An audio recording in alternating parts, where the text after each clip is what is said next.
C. Coleman, author, and in this video we're going to be talking about a particular group that some refer to as the name stealers. You could think of it as a cult or just a secretive organization bent on, in most cases, control, but I believe that the word control might be too vague, not specific enough to this particular entity. Now, this entity might believe themselves the masters of society, of essentially speaking all societies. So in order to understand who we're looking at, who we're dealing with, we should first define for ourselves what a society actually is, considering the use of that word in inaccurate and incorrect contexts, whereas you have individuals and associations and various organized groups and other types of entities out there calling themselves a society when in fact they're not. From what appears to be the intention behind the use of the word society would be a organized structure that is made up of different groups and different communities. The practices in the society would be in general based off of old customs and traditions and coordinated under a, well, at least in this context, a structured secrecy. Of course, you have the general regular society, which is mostly dominated by entities and organizations involved in this secret society. The secret society, if you will, being an underworld that stays out of sight but pulls the strings in most cases of the public control structures for our modern everyday man public society. Now, the community aspect will define as being made up of different groups with classifications based around purpose and type. As an example, the Pan-Hellenic community, often referred to as Hellenic groups, where various different fraternities and sororities would fit into this. They are based generally off ancestral groups. Now, when I was going to The Ohio State University, there was a large number, there was a large student body membership in the Pan-Hellenic associations and organizations specific to the ancestral ties, not necessarily speaking the fraternal or sorority groups with their Greek letters and things like that, which are not based off the as far as I can tell anyway, the membership is not based off of ancestral right, whereas these large Pan-Hellenic groups are. Now, other groups at the Ohio State University were less well organized, had less members, despite having individuals at the institution identifying as such or being involved in such a concept, such as with the veteran groups, of which there was a disproportionately low number of veterans involved in the veteran group organizations, like Vets for Vets at OSU, when compared to the large number in the quote-unquote student body. Now, another example is the intelligence community, which is based off of profession. And your voluntarily or involuntary membership in that intelligence community is based purely off of some type of background inside of an intelligence-oriented profession, and it can range vastly between somebody who might work in some kind of civilian intelligence capacity, say at a corporation, simply researching things, to somebody who's in the military and particular group of training and study is based around something like weather. So there's a wide range, but either way, anybody involved in the intelligence community will naturally have some professional background, while usually somebody who's a member of a Pan-Hellenic community is in some way born into a family with ties to, say, Greece or Italy, as the use of the word Hellenic generally denotes that region. Now, next, after the community, if you'll think about this hierarchical structure of a society, you've got communities in that society, and then within those communities you have cults or groups. With the cult and group idea, we do get a little bit into actually with all of these words, we have a lot of mystification, obfuscation, and false teachings, specifically to confuse the definitions and the subject. But either way, cults or groups are specific elements with direct hierarchical organization. There are a variety of secret ones, like that which operates cover identities. This would basically be a group whose job is to replicate and create cover identities. A lot of people think about the Central Intelligence Agency, CIA, MI6, or KGB, or whatever it is now, as secret groups that create cover identities.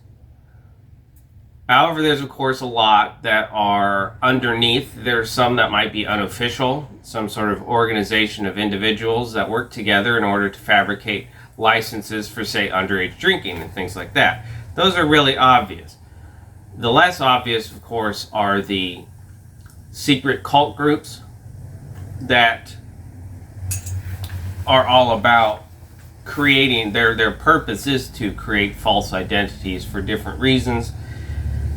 And then, of course, you have the ones that embed members into corporate structures and corporate communities, such as the Society of the Freemasons, the Shriners, every other type of corporatist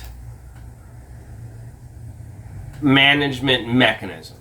We can look at them like that. So when we get into that idea of a secret group that embeds members into corporate society, of course in this context I'm talking about municipal corporations, being what we understand to be government, but are actually for-profit businesses controlling regions and administering property rights. That broad word, property, meaning of course also land, estates of a real nature, or the various different three types of goods that the Vatican proposes in the canonical code and the universal church mission. So the first I am terming the Public Administration Secret Group, or PASG. P-A-S-G, PASG. As a catchy way to remember it, it's PASG or PASG. So this is a cult, a secretive organization, which administers public affairs of the Copy Control Corporation. The Copy Control Corporation is a much easier way to denote or to refer to the universal church alienation of goods structure. Their actual purpose, above all else, is to control the ability to copy things, whatever that might be. Now, the members are embedded of this PASG group in areas, and their movements from place to place demonstrate either promotion or demotion. So your position in this group is relative to where you live and work. And there's a lot of evidence for this, and I have a lot of anecdotal evidence from my own life to show what I'm saying and where I came up with this understanding. Now, the closeness to cities specifically shows a higher rank, and this is followed by certain regions. So an example of this is that the centralized focal point city of Columbus in the state of Ohio, as far as the so-called seat of government goes, corporate-wise, well, that is more prestigious than some town out in the middle of nowhere, like, say, Bremen or or East Palestine, right, where that train derailment was. And then, of course, naturally, the state of New York, as far as we're looking at regions, is far more prestigious than Ohio. And then the centralized European region, including Monaco and Switzerland and Rome and all of these other places, that tends to be far more prestigious than most places around the globe. So, first of all, the reason why I say that location is important towards this particular administrative group, hskjd, and why somebody who moves around sees themselves as more prestigious based off of region is that, to specify one particular experience, or two actually, when I was going to Ohio State University and also working at the Ohio State House and volunteering with the so-called Trump campaign. On the Trump campaign, there was an attorney whose dream it was to go work at Washington, D.C. And that's pretty common, right? Washington, D.C. is the center of it. And then at Ohio State University, all of the faculty and staff, they were all obsessed with moving up in the ladder by going to California. Somebody was moving out to California, and everyone's really excited about that and said that that basically talked about like it was some sort of major promotion within a corporate structure. And so this tells you how they view movements and proximity to different locations and whatnot. That is relative to the secret group. Now also, I notice that when I do my studying that people in one region will administer a neighboring region. So individuals in, say, a place like Pickerington or Reynoldsburg will administer Lancaster, and then Columbus administers a whole area in Ohio, and then Lancaster will administer its neighbors, being, of course, the seat of a county. That's really obvious. But either way, just like with many examples I've done in my research into Hocking County and the city of Logan is administered mainly by people who live in Rockbridge, which is not in the municipal corporate control of Logan. So a lot of the people that preside over an area do not actually live in that area, and thus they do not acquire the consequences of what they do to those areas. And that's how it goes. Basically, you have these people administer over this area, and then they're administered over by these people that are, and so their bosses do not live where they live, and so on and so forth.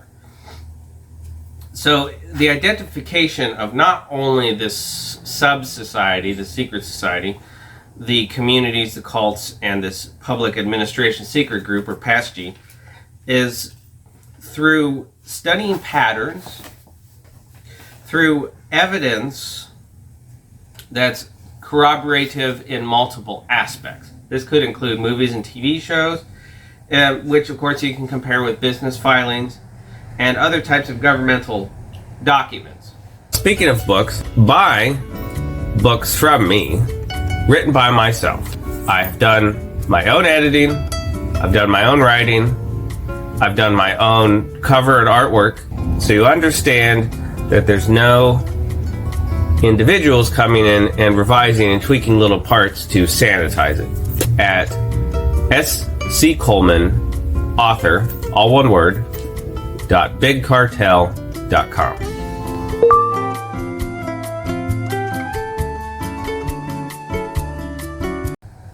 All of these things, when they correlate together, they show a pattern that you can recognize as essentially pointing to the actual character of things versus a fantastical apparition or picture of reality that most people live through in order to avoid facing the actual tangible reality in front of them. And generally when you when you force them into it by pointing out different things that are apparent and obvious and blatant, often those people will get angry, flustered, frustrated. They'll react in some sort of fearful or angry manner, and usually the anger comes from fear.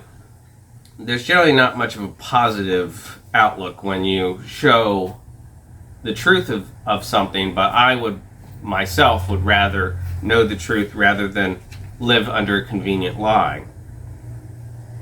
Now all these patterns show this sort of substructure that controls everything else that most of us are apparently aware of and ruled by.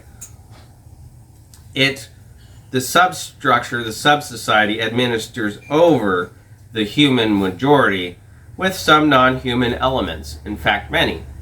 The most apparent are the juridical and algorithmic entities, which nobody would argue are human at all. Well, somebody might, but they're not really considered to be human. But there's other possible implications there that are most or less likely to accept, such as maybe a reptilian species or some other type of non-human organism being of a biological nature. And in some cases, of course, you could argue that algorithmic and juridic entities do have biological elements to them, but they're not in general considered to be biological or natural persons, as is usually referred to. So in this sub-society, there's one element, strangely, that you'll notice in the patterns, and that is the judicial duel. Now, the judicial duel has been prohibited from the main population by this corporate control structure of the sub-society. And that is not because out of fear of safety, right? There's no fear of safety of the regular populace in the way they administer things, with no regard for the actual damage or destruction that it does to general people through, say, police and so-called law enforcement going around and waging small wars in every region that they preside in for nonsensical reasons like talking back to them or, not wanting to get a fake ticket or any other reason, right? Somebody just stands their ground and a firefight ensues, and so obviously it has nothing to do with safety. The same thing with school buses. If it was really about safety, then they would let children off in a more safe environment, not right in the middle of the road. So the prohibition of dueling, when you put it into that context, you understand it's not about safety. What it is about removing the martial elements that arise from intent to duel. If you live in a society that has judicial dueling as a form of requirement, then people generally prepare for that with a different mindset. They think about fighting, they think about the consequences. It makes them much more difficult to contend with, and that's the operative word there. They want easy targets, they want an easy to manage herd, and that means reducing all the martial capabilities. It means making sure that people go around life not thinking about these things intentionally because they don't need to, somebody else will handle it, etc., making them, of course, very easy to manipulate, just like any herd. So that's basically the reason why it was banned in the general herd society. It, however, was not banned and is still practiced today, apparently, in the substructure sub-society, of which most of us are not a member in that society. Now, as far as the evidence of corroborative evidence of patterns and different things represent or would explain, is that these duels, as far as the more elevated members of the society, are done with swords. Now, there's other delineations for this and requirements. And the first is that you are relegated to the weaponry that fits your ancestry. And so that's the reason why you run into people who are studying specifically and only weapons and martial arts from a particular region and time period, and they have no interest in anything else. That would be because they're preparing for possible duels in that type of context. Just like you might find in the movie Karate Kid, except that's not about ancestry so much, but that's sort of the idea there, is that in the Karate Kid, he was studying something in preparation for a fight, and so he didn't go off learning, Muay Thai or anything else like that. Of course, technically, his teacher was teaching him Okinawan Shorin-ryu karate or something like that, but either way, when somebody is training for a particular engagement, they don't necessarily care about anything else because they're studied for a particular context. Whereas somebody who's an aficionado who cares about these things does it out of a particular passion, and they would rather study all of them, but they're not technically speaking training for any particular purpose, right? Somebody who's training to fight somebody in the ring according to particular rules and regulations, they obviously don't care about anything else. They have a purpose, they have a focus, they have something they need to do. And that's what you see here. Now, lower groups, less elevated members might need to duel with different types of weapons, but it does appear that the more elevated elements use swords, as evident in the Scottish rites of, say, the Masons or the Shriners, different other groups, all built around that type of sophisticated level of dueling versus a lower level, which might just be, you know, like you see a Dark Knight fighting with pool cue, or a knife, or perhaps pistols. But I would say, by and large, this is done through old ritual and custom, and so pistols don't really come into it. Maybe flintlock, but unlikely. And it also appears that there's no dueling element, no ritualized dueling element with the American Indian groups, and that's why you see no real codified martial arts systems around American Indians. It would appear that all codification of martial arts, including the Historical European Martial Arts Association, HEMA, or any, well, really just any of the other classifications, that all relates to old dueling ritual and is essentially a regulatory requirement for these types of duels that happen in the sub-society. Again, these individuals in the sub-society have to conform to their allegiance in the group, in the community, and in the particular position that they occupy. They don't have any choice. There isn't any determination that, or there isn't any worry about them advancing in martial capability, because their job is to administer the overall society with their allegiance to the sub-society. And if they step out of line, they will be dealt with, and of course there's this kind of shared secrecy requirement. So, some patterns that show up in reference to this. First of all, we'll look at Blade, the movie, and its relation to Ghost Rider, the movie, the one with Nicolas Cage, I think is the name of the stage name of that person. And then, of course, Blade is in reference to the main character of the stage name Wesley Snipes. And in Blade, it's vampires, and in Ghost Rider, they're like demons or whatever. But in both, there's a sub-war going on, secret war.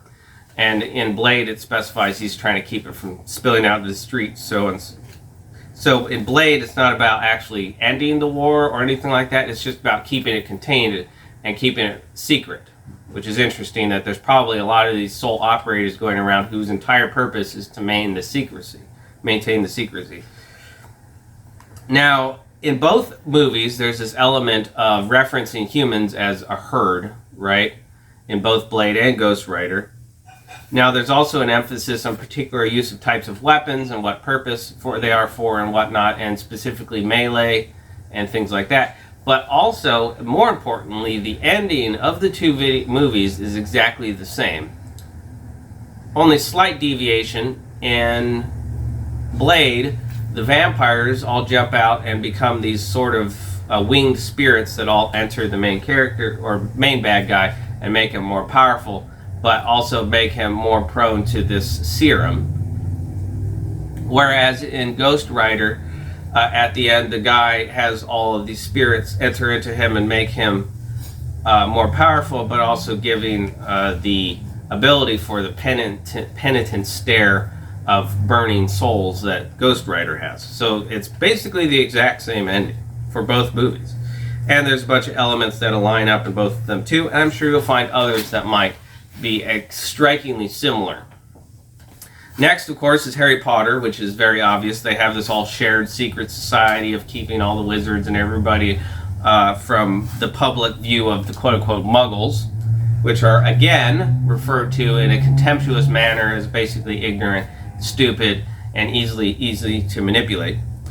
And they also have rituals and duels, of course. But naturally, there's also a sub-war going on between the purebloods and whatnot, which is also referenced in Blade as in pureblood vampires versus those that have been turned.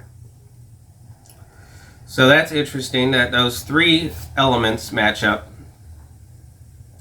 Now, like I mentioned before, there's an unexplained specificity to the study by certain people in particular martial arts and time periods and regions, with the apparent focus on a impending conflict or impending purpose that they are preparing for. Usually there is, however, in addition, correlating group membership activities, which would denote their new allegiance into a cult or various group within this sub-society structure. Now, among the other more tangible patterns versus anecdotal references to personal life appearances or noticing people's behavior or movies and TV shows comes with business filings. In all the business filings, there's a variety of different mentions of the society, not necessarily as I had originally assumed to be the Society of Jesus, the so-called Jesuits, which is essentially just a large group or hierarchical organization that is a subset component, part of a community that's under this sub-society or secret society. But also it could be a reference to the actual overall sub-society as a whole and the general customs and traditions and practices that they're all required to keep, just out of essentially a shared check and balance, a shared enforcement by the community, various communities that will ensure that secrecy is maintained. Now also the business filings that I've researched show a similar element when it comes to the sub-society, and also the relation of cover identities, surnames. And so this gets into the main aspect of this video, and that's the particular name stealer group or cult copy control element inside of this sub-society. But it resides, of course, in most communities. In some cases, you could say that this is, if you look at it as different groups all vying for position and power in this secret control structure of this sub-society, this is the main group, the main control group. It's also, in some ways, evident in the Game of Thrones, God with many faces concept. Of course, you also have the House of the Undying, and various other things in Game of Thrones that appear to be reflected in reality, but in obviously a obfuscated and undercurrent nature. Now, the first thing that we need to understand when it comes to these cover identity surnames and business filings, and individuals that can go around and adopt any of these, and when you look into business filings too, you find all kinds of anomalies and things like that, that not only would lead this to be fake, but also means that there's actual tangible events in reality conducted by individuals that don't exist in many cases. Not just the stage name, pseudonym type of concept. Now, names are neither owned nor administered by those that wear them. So if you think about your name, in general, that's administered by a birth certificate or some other type of quote-unquote official documentation that is maintained, administered, and controlled by someone else. Quote, as they would say, on your behalf, but either way, it's really not. They maintain and control all name evidence. Now, this is the copy corporation that is specifically focused on control of the names. It naturally makes it difficult to identify legitimacy if this is the control structure that can identify legitimacy, meaning they can essentially fabricate anything at all that could be illegitimate, and there's nothing you can do about it or no way to adjudicate or argue it, right? The fact is, whoever controls the names in that context can forge authenticity of justification at all. And this, of course, is the same copy corporation that historically apparently has been prone to convenient fires that burn up all records and whatnot, and so they continuously have replicated records, and that naturally all of those names come with a convenient backstory of the adopted surname that most people have. There's usually a backstory. When you look up your surname, there's some backstory that somebody wrote stating all of this stuff. But there's no tangible evidence to show it that can be authenticated. Everything is suspect. It's all fabricated. And so naturally, in most people's historical line, they'll find that there's a name change somewhere or whatnot, and that's where you look in custom and practice of this name adoption. And you could think about old documents. Well, because people adopt names in the way they do, there's no actual way to even confirm those old documents if you got your hands on them, because this might be a document that relates to you, but you have to take a whole bunch of effort to explain why this last name here doesn't match yours that is kept in the official registry. And then in the official registry, they could change your name to whatever they want. They can do whatever they want with it because you don't control it. They administer it.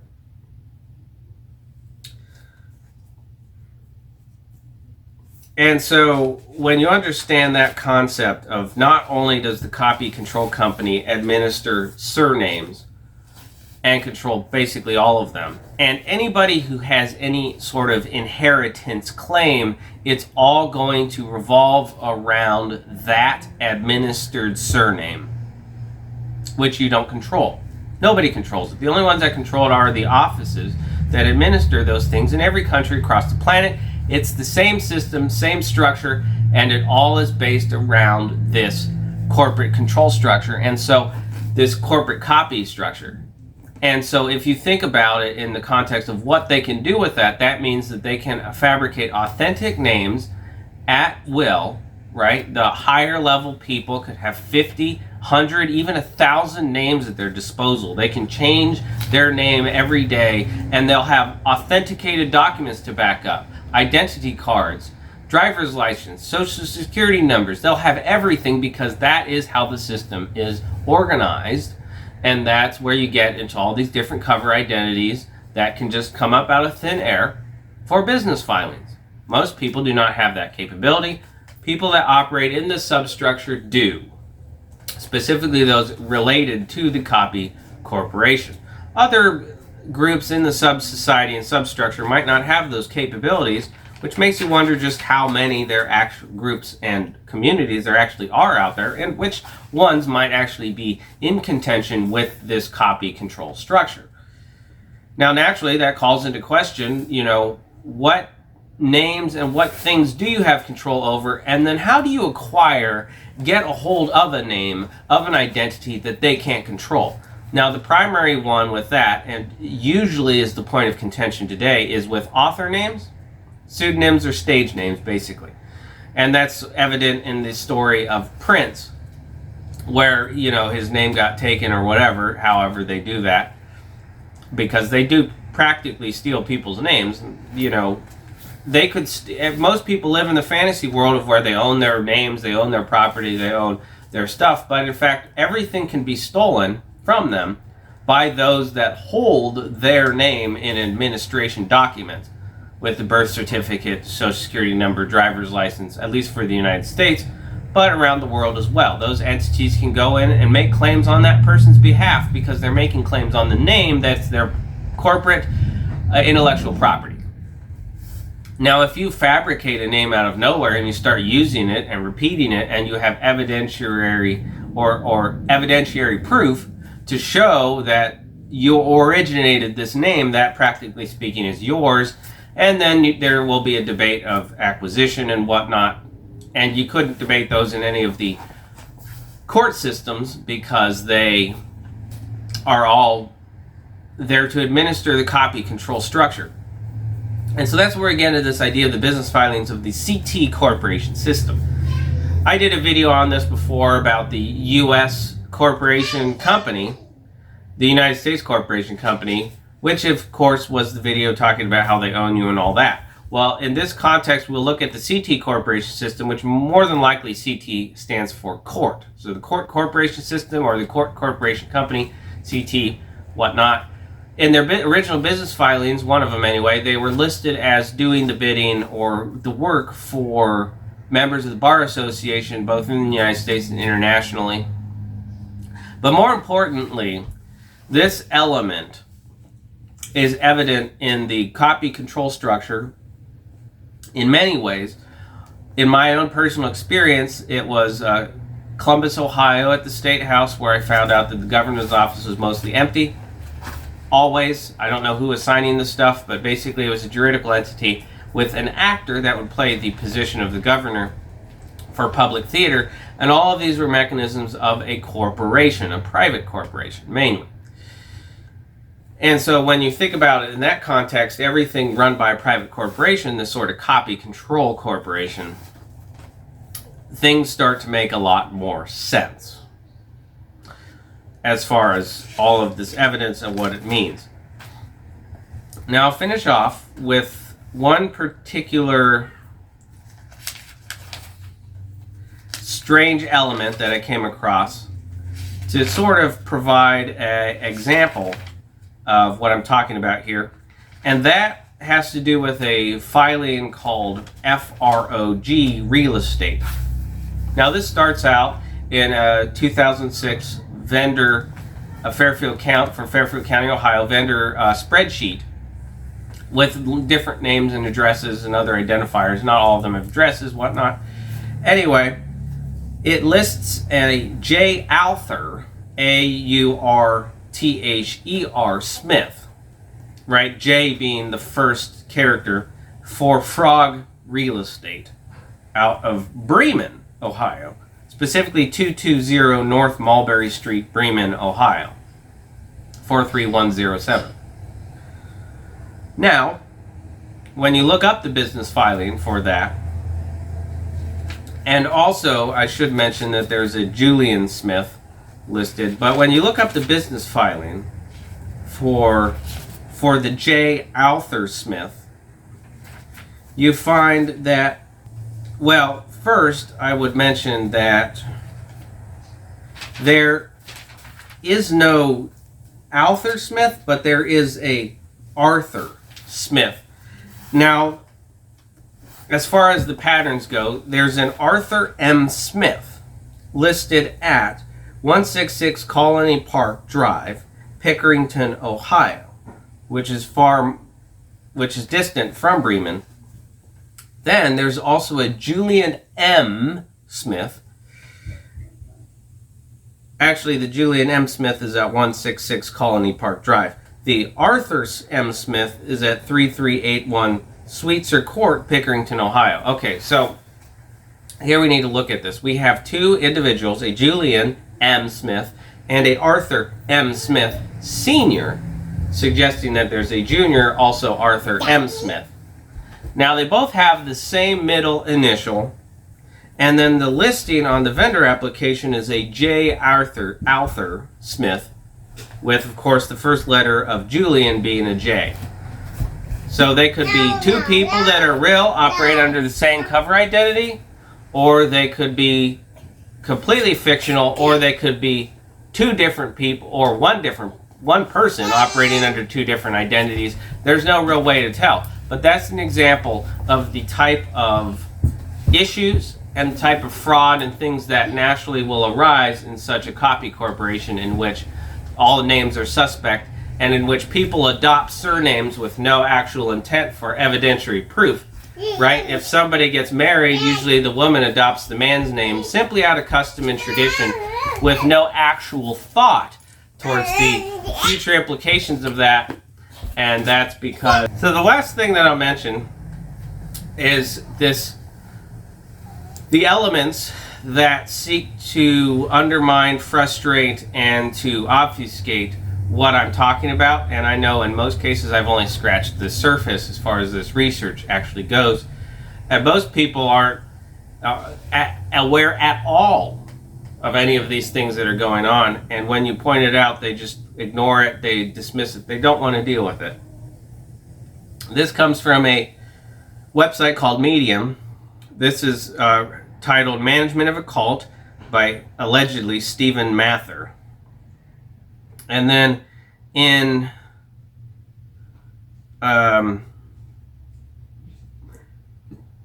fourth paragraph, it states, for the purpose of this short article, I am defining a cult as an organization or group that systematically uses the tactics of coercive control to unduly influence people into behaving in a way not in their own interests.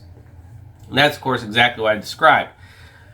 The copy control mechanism mainly uses the threat of force and the fear of force in relation to so-called law enforcement to enforce their corporate policies, mainly their control over names and the ability to administer your name on your behalf so that they can steal your property and make claims against it and do what, but also to fabricate identities out of thin air that are unquestionably authentic because they authenticate them.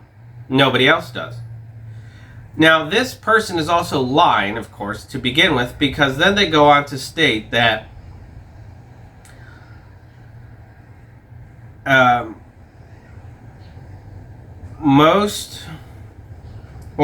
cults normally start with a single, often a very charismatic person who persuades a few people to start following them. And there, that individual just changed their definition.